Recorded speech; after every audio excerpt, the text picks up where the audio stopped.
Obéir et pratiquer la parole de Dieu, sinon la loi de Dieu, c'est le but de quiconque se prétend de Dieu. Mais c'est également la volonté de Dieu pour l'homme. Cependant, la question capitale est de savoir de quelle loi parlons-nous quand Dieu lui-même y fait la distinction entre deux catégories, entre deux types de lois.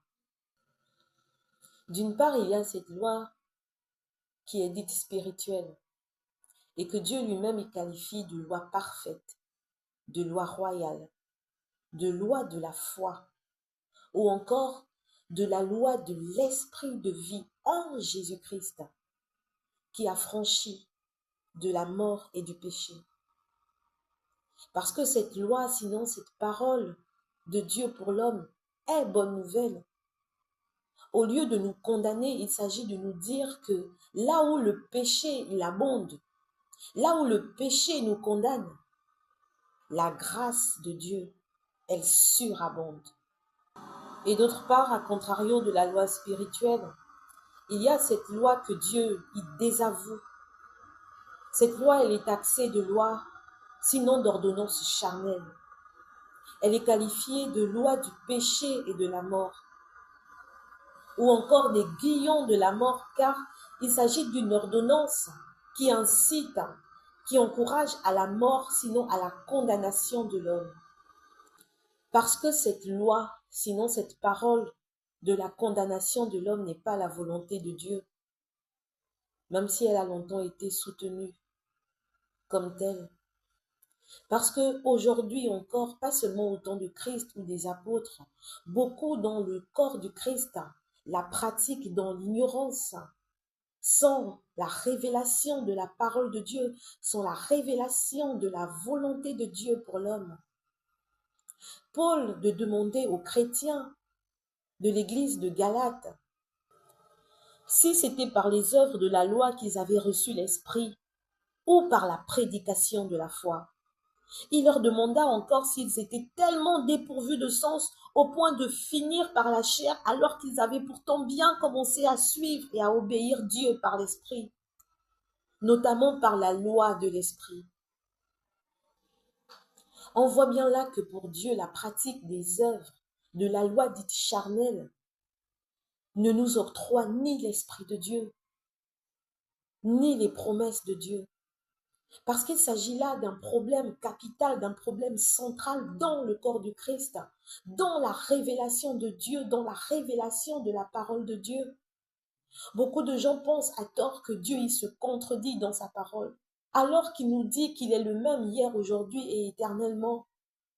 Ce qui signifie que puisque Dieu il est sa parole, Dieu il est dans sa parole également doit être la même hier, aujourd'hui, éternellement.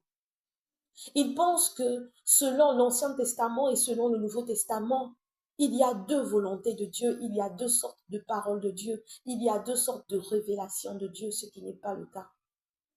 Dieu, il s'est toujours révélé aux gens selon son esprit.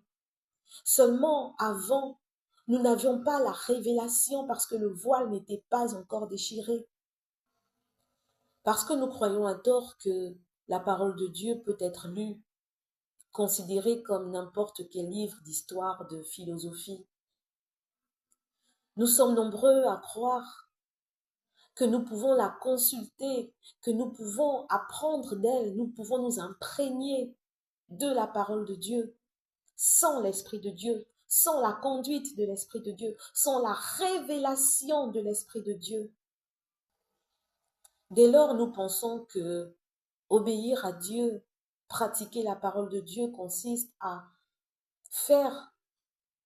mettre en pratique automatiquement, bêtement, sans aucune révélation, tout ce qui est contenu dans la Bible, ce qui est une erreur.